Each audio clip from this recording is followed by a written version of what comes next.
Vamos a tocar ahora, es un tema que fue durante mucho tiempo un tema, digamos, tabú, ¿viste esa palabra tabú que ahora no se usa más? Por suerte ahora dejó de serlo y se puede hablar libremente. Estamos hablando de lo que es una persona trans. Exacto. Nosotros en la Argentina tenemos una ley que es la 26743, que es la Ley de Identidad de Género, y su reglamentación. El artículo 11 dice que por parte del Ministerio de Salud de la Nación, en el año 2015, el Sistema Público de Salud, las obras sociales y empresas de medicina prepaga deberán garantizar el derecho a la salud integral de las personas trans en respuesta a los legítimos reclamos que esta población venía realizando a lo largo de los años. Y además pueden cambiar el documento. Así es, Sí. así es. Bueno, pero vamos a charlar ahora con una psicóloga, psicoanalista que nos habla desde un país hermano, desde Brasil. Ella nos va a contar un poquito sobre esto, especialmente lo que es la infancia trans, el marco social de los padres. Sí, que mucho no nos llega en nuestra educación de saber manejar este tema de la educación de una persona con este problema. Claro, exacto. No es un problema. Bueno, vamos a ver si no es un problema. Eso lo vamos a hablar con ella. Es un tema. Es un tema. Vamos a estar en contacto ahora con Cassandra Pereira Franca, que es psicóloga y psicoanalista, especialista en clínica de niñez e infancia trans, que, bueno, ella va a dictar un seminario respecto a esto, pensar los obstáculos heteronormativos. Y también ella es autora de un libro, que también vamos a charlar un segundito de ese libro también, sí, que se llama Ni sapo ni princesa. Tal cual. Nos va a contar un poco de qué se trata. A ver, si nos está escuchando, Cassandra, ¿nos está escuchando? Buenas tardes. Sí, buenas tardes. ¿Cómo está? ¿Vosé? ¿Cómo anda? Bien, gracias por la invitación para estar acá con ustedes.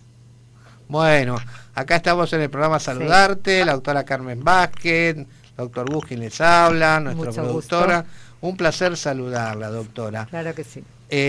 A ver, cuéntenos un poquitito el tema de la infancia atrás. ¿Cómo lo encararía desde el punto de vista de los padres? ¿Cómo es este tema, doctora? De los colegios, la sociedad. Claro, cuéntenos un poquito eso porque es importante para nuestros oyentes que en realidad el tema recién se está empezando a conocer. Claro. Cuéntenos un poquito, a ver. Sí. Las infancias trans son una de las experiencias posibles de identificación de género, así como las experiencias cisgéneros. Ajá. Las infancias cisgéneros son las experiencias en que la niña se identifica con el sexo que le foi atribuído ao nascimento. Em las infâncias trans, Lenine se identifica com o gênero distinto ao que lhe foi atribuído ao nascimento. Ajá, correcto. Eu gostaria primeiro de falar sobre as dúvidas simples, pero muito significativas que impactam de modo narcísico o narcisismo tanto de los padres como de las madres. Claro. ¿Qué pasa con los padres así? Eso sería muy importante, el trabajo de los padres. ¿Cómo reaccionan ellos ante esto? Sí. Los padres retratam esta cuestión una serie de incógnitas que surgen entrelaçadas com as angustiosas demandas ante la invasión de lo femenino ou de lo masculino. Desde um tempo precoce e la vida do hijo de sexo biológico masculino ou de las hijas de sexo biológico feminino. Ajá. Generalmente, isto é percebido a partir de los 3 anos de idade, algumas vezes a partir de los 12 anos de idade. Eu gostaria de dar-lhe um exemplo clínico recente e capaz de ilustrar os desafios culturais que necessitamos enfrentar para termos condições mínimas de ofertar um ambiente de cuidados e proteção a las infâncias trans e de romper as amarras do patriarcado. Ajá. Dicha situación que descreveré ahora nos muestra el preocupante destino de las infancias trans y la angustia que vivimos acá en Brasil, uno de los países del mundo que más mata a transexuales. Ajá. Eu vou a citar o drama singular de um ninho de 6 anos, de sexo biológico nacido masculino, y que puede servir de ilustración para lo que pasa en muchas habitaciones. El niño, desesperado con su deseo de ser una niña, anunciado tantas veces a su mamá, un día le pregunta: mamá, ¿no hay forma de pedirle al Padre Celestial? La madre entonces dijo que podía hacerlo, pero que también debía estar preparado porque eso podría no funcionar. A lo que él respondió: si eso pasa, ¿me prometes que no me dejarás salir de casa? Ella interpretou isso como uma solicitud, não só para que lhe dera cobijo, sino também para protegê-lo desse destino cruel e incierto. Ajá. Ela dijo também que tinham que falar do tema com seu padre, a lo que ele se negou com veemência, dizendo: me dá vergüenza que mi papá lo sepa, insistindo em que queria que isto fuera um secreto entre ele e sua mamã. Ajá. Em outro momento, Euninha decidiu por compartilhar o secreto com seu melhor amigo e vizinho de puerta, também de 6 anos, mostrando assim que o carinho e a confiança são condições necessárias para poder compartilhar. Le propuso a seu amigo que jugassem a contar-se secretos.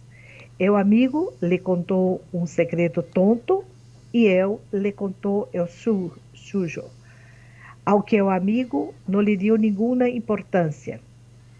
O ninho insistiu sobre o tema e o amigo respondeu, o amigo de 6 anos: isso de ser gay é muito complicado. Euninha então decidiu que iba a contárselo a los padres de seu amigo, pero o amigo lo frenou enfaticamente: no les cuentes, quédate callado. Claro. Então, em primeiro lugar, devemos destacar como as niñas percebem a repressão que para sobre o tema da transexualidade, que deve manter-se como um grande secreto, tanto que o amigo ordena: quédate callado, imaginando que seus padres também não poderiam saber. Claro. Podemos ver também na cena a força do modelo patriarcal quando o niña habla: me dá vergüenza que mi papá lo sepa, lo que refleja como os papás são oprimidos pela sociedade machista. Pero o principal movimento se dá quando a mamã de niña se compadece do desespero do filho ao pedir uma solução ao Padre Celestial. Depois de prepará-lo para uma possível frustração, entende que o filho lhe pede proteção. Esta é a maior angústia das madres. Esta é a pior angústia das madres. Saber das dificuldades de ofertar proteções a suas niñas. Proteção frente a los padres, a los vecinos, a las escolas, a la comunidade que habitam. Assim é que surgiu acá em Brasil, em São Paulo, em o ano de 2015, um coletivo político, Madres por la Diversidade, que depois se estendeu a mais de 23 estados, sítios do país, e que realiza grupos de apoio às famílias, como apoiar a um ninho LGBT e como minimizar a vulnerabilidade a sofrer LGBT-fobia. Su lema é gritado em muitos actos políticos. Quite-se os prejuízos de inmediato, que com nosso amor pasaremos. Cassandra, te quería hacer una consulta también. ¿Qué pasa con este chico, por ejemplo, en la escuela? Claro. ¿Cómo es recibido? ¿Cómo es tratado? Sí, las escuelas acá en Brasil tienen mucha dificultad para diminuir y controlar el bullying, principalmente con niños, niñas que se decidem a manter o cabelo largo, usar roupa de mulher, colares, labiales e esmalte de unhas.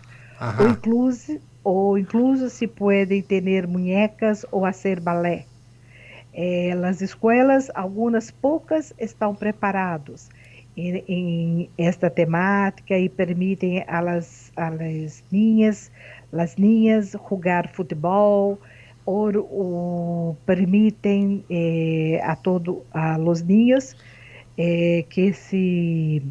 que usem coisas próprias de las niñas. La ok. decisión es grande y muchas veces las escuelas no tienen una posición muy confortable. Está, está. A ver, y este chico, vamos a ver el punto de vista del chico, ¿cómo lo vive todo eso? Tiene yo me imagino con una gran angustia, Claro, con- no creo que sea nada fácil. no, no, no, Não, no. um grande sofrimento. O livro que escrevi, Ni Sapo Ni Princesa, seu propósito é mostrar todo o sofrimento e angústia de uma niña que se identifica com uma serenita e que quer de toda maneira ser uma niña. E seus papás não lhe compreendem, não aceitam em hipótese nenhuma. E este caso é um caso muito antigo, de 30 anos atrás. Claro. Sí. E eu decidi escrever, construir um historial clínico, porque não há acá, e creio que em outras partes do mundo,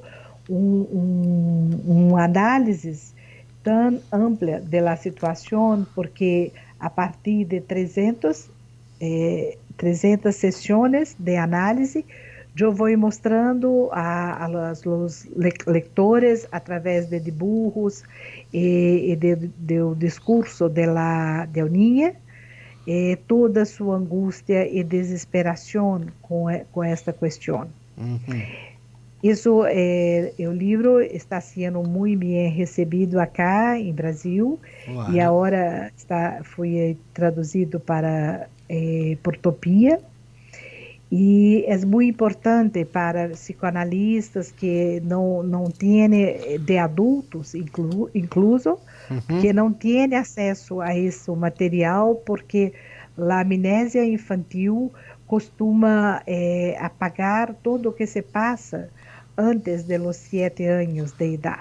A ver, Cassandra, te quiero consultar algo, que me lo mandan, tenemos varios oyentes que nos han enviado mensajes y nos preguntan si esto, donde el chico se percibe de un sexo distinto al biológico, es un proceso o es algo espontáneo. ¿Cómo lo va asumiendo un chico? Sim, é um processo, pero o chico tiene una alta percepción de su propio género. Y ao longo de toda su infancia, esto se va reconfigurando y muchas veces causando muy sufrimiento quando não estás, quando a niña percebe que sua autopercepção de género não é aceita por la escuela, por sus papás, por su mamá, Sí. por los amigos. Claro. La niña queda muito triste e tenta abafar su autopercepción. Ajá. Y a ver, otra cosa que me están preguntando, que es una cosa complicada, ya te lo adelanto. ¿Es considerado algo normal que un chico se considere distinto, se perciba distinto a lo que es su sexo biológico? Sim, sim. no es nada patológico, No es patológico. no es patológico, no. Es muy común que todas las niñas hagan investigaciones, construyan teorías sexuales, busquen una explicación para la binariedad de sexos. Es muy Ajá. común. Es común.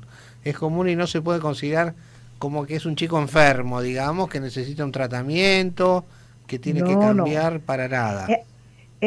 Eu ninguém necessita de tratamento psicoterápico Para por apoyarlo. causa de la conflitiva com a sociedade. Claro, Ajá. para Não poder por apoyarlo. si, pero por todo o que é distinto de que ele percebe que seria o ideal para seu papá, sua mamã, a escola. Claro, hay que apoyarlo. La autopercepção de gênero é muito precoce.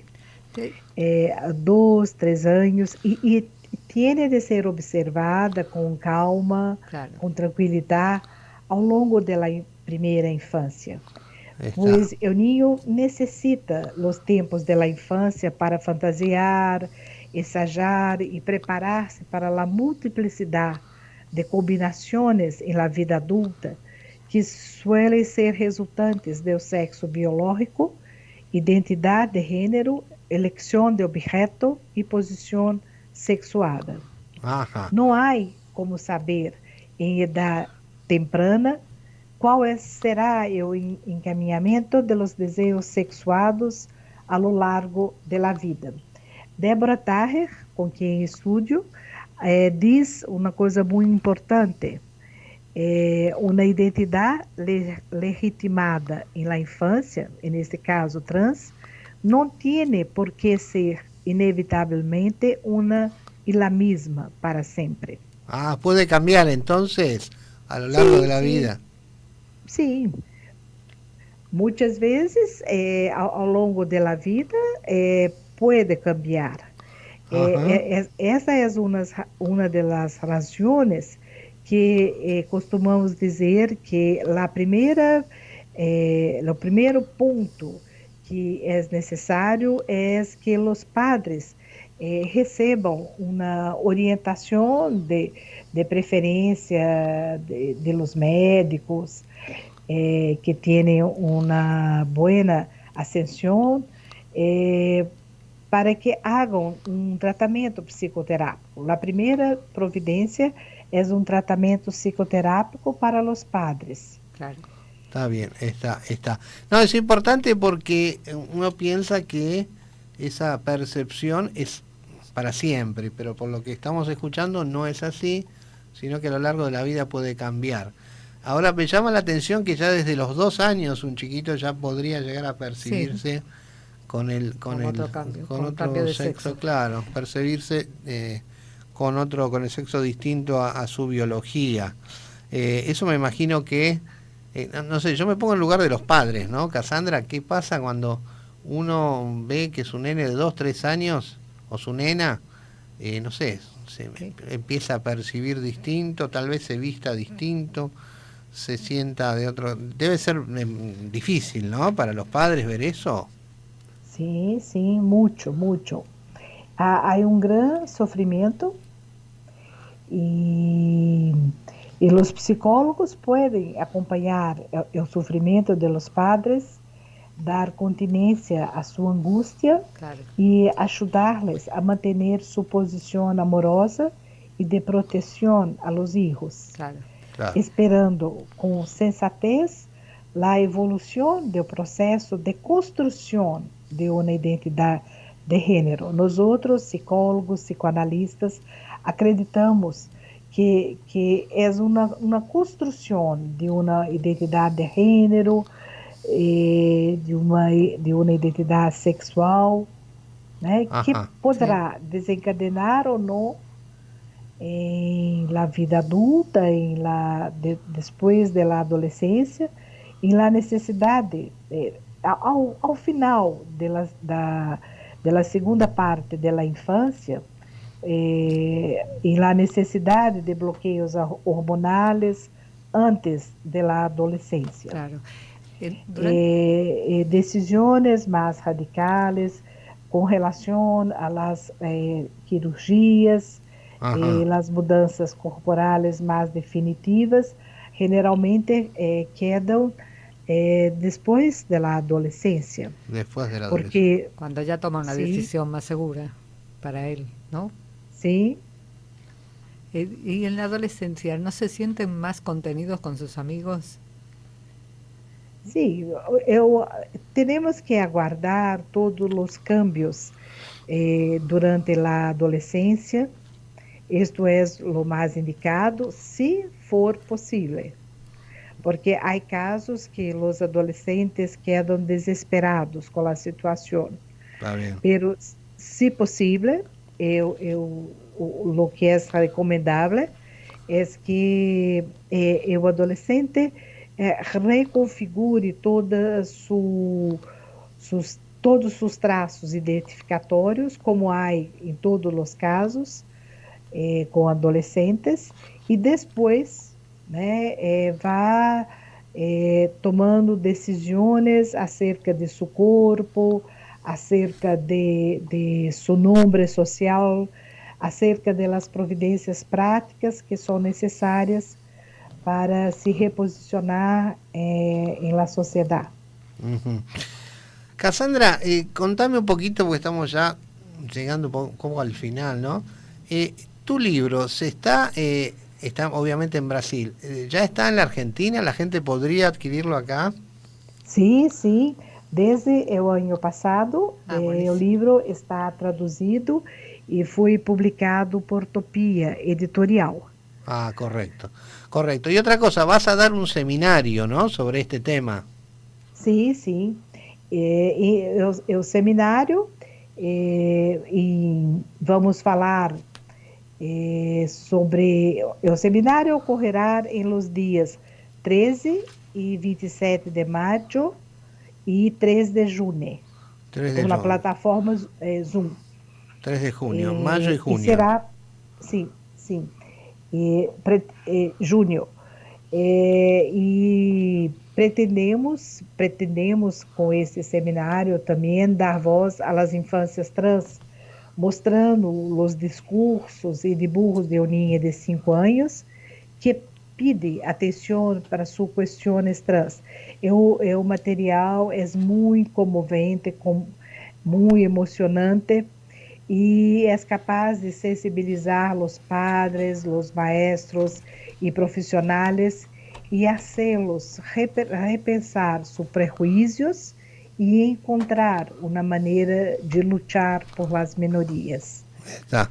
Cassandra, te hago la última pregunta y siempre de un oyente, que ahora otros oyentes me preguntan qué especialistas médicos estarían, digamos, intervendrían en este proceso, o es que necesita médicos o solamente un psicólogo o bueno, un psicoanalista. Sim, mas psicólogo, pero os médicos têm papel muito importante, porque os padres e madres são muito transferidos com a figura da medicina, com a figura do médico. E os médicos necessitam estudar mais o tema, assim como nós outros psicólogos necessitamos estudar mais este tema. Pero os médicos podem colaborar muito, lendo sobre o tema e ajudando-nos a mostrar a los padres que é normal, que tem que ser aceitável, que eles necessitam de acompanhamento psicoterápico para suas angústias. Perfeito. Porque, de outro modo, os padres depositam em o médico que acompanha esses casos toda a sua ansiedade, todo o seu nervosismo, e o médico pode ser induzido a ter condutas que não são apropriadas para aquele caso ou condutas precipitadas. Claro, no sirven para ayudar. Ok. Cassandra, mirá, lamentablemente nos hemos quedado sin tiempo, te agradecemos mucho Muy interesante, la Muy verdad. interesante la entrevista, la verdad que sí. Ojalá tenga mucho éxito tu libro acá en la Argentina y por supuesto el seminario que vas a dar, que seguramente va a tener un éxito también. Así que te agradecemos mucho. Sim, graças a vocês por todo o interesse e aguardo vocês ao seminário. Bien, con mucho gusto. Te mandamos un gran abrazo. Un abrazo, sí. Graças, abraço para vocês também. Gracias. Buenas noches. Hasta luego. Bueno, interesante, ¿no? La charla con Cassandra Pereira Franca. Sí, la verdad que habría que empezar a reeducarnos para saber cómo ayudar y cómo llevar adelante un tema así en familia. Ujú.